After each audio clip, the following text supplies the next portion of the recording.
أعوذ بالله من الشيطان الرجيم. بسم الله الرحمن الرحيم. ولا تقولوا لمن يقتل في سبيل الله أموات بل أحياء ولكن لا تشعرون. അസ്സലാമു അലൈക്കും വറഹ്മത്തുള്ളാഹി വബറകാതുഹു.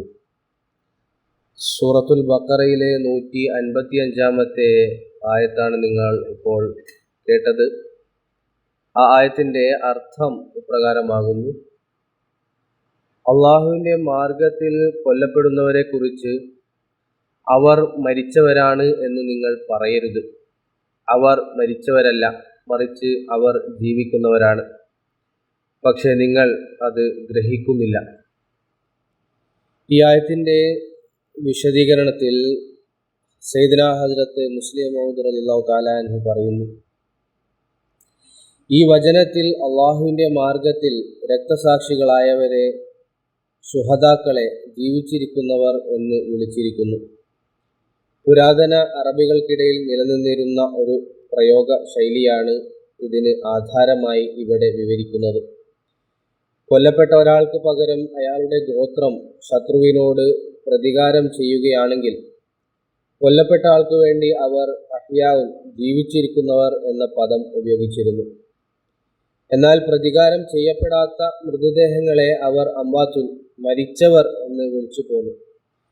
കൊല്ലപ്പെട്ടവന്റെ പകരം വീട്ടാതിരുന്നാൽ അയാളുടെ ആത്മാവ് മൂങ്ങയുടെ രൂപത്തിൽ വന്ന് നിലവിളിച്ചു കൊണ്ടിരിക്കുമെന്നും പ്രതികാരം പൂർത്തിയായാൽ മാത്രമേ ആ ആത്മാവിന് ശാന്തി ലഭിക്കൂ എന്നുമായിരുന്നു അറബികളുടെ വിശ്വാസം.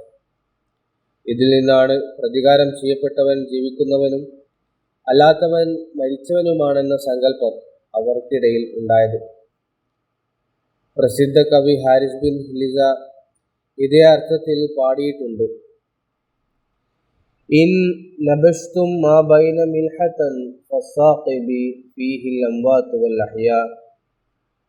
ഈ കവിതയിൽ കവി തൻ്റെ ശത്രുവിനോട് പറയുന്നത് പ്രകാരമാണ്: നിങ്ങൾ വലിയ മാന്യന്മാരും ആദരണീയരുമാണെന്നാണ് നിങ്ങളുടെ വിചാരം. എന്നാൽ അങ്ങനെയല്ല. നമുക്കിടയിൽ യുദ്ധം നടന്ന മിൽഹ, സാഖിബ് എന്നീ സ്ഥലങ്ങളിൽ പോയി നിങ്ങൾ അവിടുത്തെ ഖബറുകൾ തോണ്ടി നോക്കുക. അവിടെ നിങ്ങൾക്ക് ചില മരിച്ചവരെയും ചില ജീവിച്ചിരിക്കുന്നവരെയും കാണാം.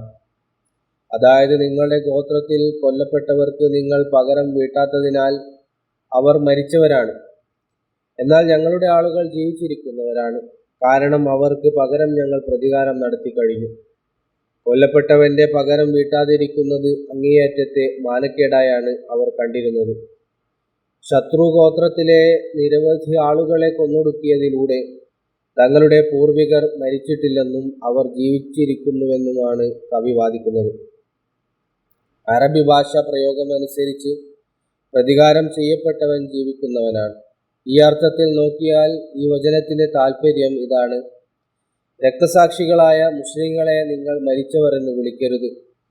അവർ അള്ളാഹുവിൻ്റെ ജീവനുള്ള പോരാളികളാണ്. അള്ളാഹു അവർക്ക് വേണ്ടി തീർച്ചയായും പകരം ചോദിക്കും. ചരിത്രത്തിൽ കണ്ടതുപോലെ ഒരു സഹാബി രക്തസാക്ഷിയായപ്പോൾ ശത്രുപക്ഷത്തെ 5 പേരെങ്കിലും വധിക്കപ്പെട്ടിട്ടുണ്ട്. ഉഹുദ് യുദ്ധത്തിലൊഴികെ മറ്റെല്ലാ യുദ്ധങ്ങളിലും മുസ്ലിങ്ങളെക്കാൾ എത്രയോ അധികം പേർ ശത്രുപക്ഷത്തു നിന്ന് കൊല്ലപ്പെട്ടു. ഉഹുദിലുണ്ടായ നഷ്ടങ്ങൾക്കും പിന്നീട് വന്ന യുദ്ധങ്ങളിലൂടെ അള്ളാഹു പകരം വീട്ടുകയുണ്ടായി.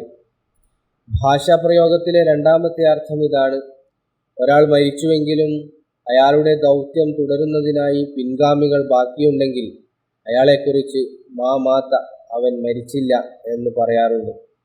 നേരെ മറിച്ച് ഒരാൾ മരിക്കുകയും അയാളുടെ സ്ഥാനത്ത് യോഗ്യനായ ഒരു പിൻഗാമി ഇല്ലാതിരിക്കുകയും ചെയ്യുമ്പോഴാണ് അയാളെ യഥാർത്ഥത്തിൽ മരിച്ചവൻ എന്ന് വിളിക്കുന്നത്. ഇതുമായി ബന്ധപ്പെട്ട് ഒരു ചരിത്രമുണ്ട്. അബ്ദുൽ മാലിക് രാജാവ് ഒരിക്കൽ ഇമാം സുഹ്രിയുടെ മദ്രസ സന്ദർശിച്ചു. ആ മദ്രസയിലെ വിദ്യാർത്ഥികളിൽ പ്രശസ്തനായ വ്യാകരണ പണ്ഡിതൻ അസ്മയും ഉണ്ടായിരുന്നു. രാജാവ് അസ്മയെ പരീക്ഷിക്കുകയും ചില ചോദ്യങ്ങൾ ചോദിക്കുകയും ചെയ്തു. അസ്മയി വളരെ വ്യക്തവും യുക്തിസഹവുമായ മറുപടി നൽകി. അദ്ദേഹത്തിൻ്റെ മറുപടിയിൽ സന്തുഷ്ടനായ രാജാവ് ഇമാം സുഹ്രിയോട് ഇപ്രകാരം പറഞ്ഞു: മാ മാത്ത മൻ ഖലഫ മിസ്ലക്, അതായത് താങ്കളെപ്പോലെയുള്ള പിൻഗാമികളെ ബാക്കി വെച്ച് പോയവൻ മരിച്ചിട്ടില്ല. ഈ ഒരു വീക്ഷണകോണിൽ നോക്കിയാൽ ഈ സൂക്തത്തിൻ്റെ അർത്ഥം ഇതാണ്: ഇസ്ലാമിൻ്റെ ശുഹദാക്കളെ മരിച്ചവർ എന്ന് വിളിക്കാൻ കഴിയില്ല. കാരണം ഏത് ലക്ഷ്യത്തിനു വേണ്ടിയാണോ അവർ ജീവൻ നൽകിയത് ആ ദൗത്യം മുന്നോട്ട് കൊണ്ടുപോകാൻ ആളുകൾ ഇവിടെ സജ്ജരാണ്. ഒരാൾ മരിക്കുമ്പോൾ അയാളുടെ സ്ഥാനത്ത് വരാൻ രണ്ടുപേർ തയ്യാറായി നിൽക്കുന്നു. അതിനാൽ അവരെ മരിച്ചവർ എന്ന് വിളിക്കരുത്. കാരണം അള്ളാഹു അവർക്ക് മികച്ച പിൻഗാമികളെ നൽകിയിട്ടുണ്ട്. ഇന്ന് അവരുടെ എണ്ണം പഴയതിനേക്കാൾ വർദ്ധിച്ചിരിക്കുകയാണ്. യഥാർത്ഥത്തിൽ മരിച്ചവൻ എന്നത് ഉത്തമനായ ഒരു പിൻഗാമി ഇല്ലാത്തവനാണ്. എന്നാൽ ഇവർക്ക് അനേകം പിൻഗാമികൾ ജനിച്ചുകൊണ്ടിരിക്കുന്നു. ഓരോരുത്തരുടെയും സ്ഥാനത്ത് ഒന്നിലധികം പേരെ നാം സൃഷ്ടിച്ചുകൊണ്ടേയിരിക്കും. രക്തസാക്ഷികളുടെ സ്ഥാനം ഏറ്റെടുക്കാൻ പിൻഗാമികൾ തയ്യാറുള്ള ഒരു ജനത ഒരിക്കലും മരിക്കില്ല. പിൻഗാമികളെ സൃഷ്ടിച്ചുകൊണ്ടിരിക്കുന്ന ജനത എത്ര ചെറുതാണെങ്കിലും അവരെ നശിപ്പിക്കാൻ ആർക്കും സാധ്യമല്ല. അതുകൊണ്ട് അള്ളാഹു ചോദിക്കുന്നു, മുസ്ലിങ്ങൾ കൊല്ലപ്പെട്ടു എന്നാണോ നിങ്ങൾ കരുതുന്നത്? അവർ മരിച്ചിട്ടില്ല, മറിച്ച് ജീവിക്കുന്നവരാണ്. ഒരാൾ വീഴുമ്പോൾ മറ്റൊരാൾ ആ സ്ഥാനം ഏറ്റെടുക്കുന്നു. ബദർ യുദ്ധത്തിൽ കുറച്ച് മുസ്ലിങ്ങൾ രക്തസാക്ഷികളായപ്പോൾ ഉഹദിൽ അതിനേക്കാൾ വലിയൊരു വിഭാഗം അണിനിരന്നു. ഉഹദിൽ കഷ്ടപ്പാടുകൾ അനുഭവപ്പെടുകയും ചിലർ കൊല്ലപ്പെടുകയും ചെയ്തപ്പോൾ ഖന്തക്ക് യുദ്ധത്തിൽ അതിലും വലിയ സംഘം ഉയർന്നു വന്നു. ഖന്തക്കിനേക്കാൾ കൂടുതൽ ആളുകൾ മക്ക വിജയത്തിന് എത്തിയെങ്കിൽ തബൂക്ക് യുദ്ധത്തിൽ റസൂൽ കരീം സല്ലല്ലാഹു അലൈഹി വസല്ലം അതിലും വലിയൊരു സൈന്യത്തെയാണ് നയിച്ചത്. ചുരുക്കത്തിൽ ഓരോ ഘട്ടത്തിലും മുൻപത്തേക്കാൾ വലിയ ത്യാഗം ചെയ്യാൻ സന്നദ്ധരായ ആളുകൾ അവർക്കിടയിൽ ഉണ്ടായിരുന്നു. ത്യാഗത്തിൻ്റെ ഈ ഉന്നത പദവിയിലെത്തിയ ഒരു ജനതയെ തകർക്കാൻ ആർക്കും കഴിയില്ല. ഇത്തരമൊരു ജനതയെ അള്ളാഹു തന്നെയാണ് അടുത്തുയർത്തുന്നത്. ഭാഷാപ്രയോഗത്തിലെ മൂന്നാമത്തെ അർത്ഥം അവർ സകല ദുഃഖങ്ങളിൽ നിന്നും സങ്കടങ്ങളിൽ നിന്നും മുക്തരാണ് എന്നതാണ്. അതായത് തൻ്റെ ജീവിതത്തിൻ്റെ അന്ത്യം അള്ളാഹുവിൻ്റെ മാർഗത്തിൽ കൊല്ലപ്പെട്ടുകൊണ്ട് പൂർത്തിയാക്കിയ ഒരാൾക്ക് പരലോകത്ത് എന്ത് ദുഃഖമാണ് വരാനുള്ളത്? അവർ അവിടെ അങ്ങേയറ്റം സന്തോഷവതികളായിരിക്കുകയും ഈ ലോകത്തെ ജീവിതത്തെക്കാൾ ഉന്നതമായ ഒരു ജീവിതം പ്രാപിക്കുകയും ചെയ്തവരാണ്. അതിനാൽ അവരെ മരിച്ചവർ എന്ന് വിളിക്കരുത്. കാരണം മരണമെന്നത് ദുഃഖകരമായ ഒരവസ്ഥയാണ് സൂചിപ്പിക്കുന്നത്. യഥാർത്ഥത്തിൽ മരണശേഷം കാഫിറെന്നോ മുഅ്മിനെന്നോ വ്യത്യാസമില്ലാതെ എല്ലാവരും പുനരുജ്ജീവിക്കും എന്ന് ഖുർആൻ കൊണ്ട് സ്ഥിരപ്പെട്ട കാര്യമാണ്.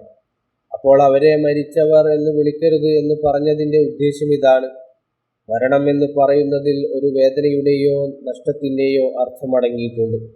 എന്നാൽ രക്തസാക്ഷികൾ അങ്ങേയറ്റത്തെ സുഖ സൗകര്യങ്ങളിലാണുള്ളത്. അള്ളാഹുവിൽ നിന്നുള്ള അനുഗ്രഹങ്ങൾ നിരന്തരം അവർക്ക് ലഭിച്ചുകൊണ്ടിരിക്കുന്നു.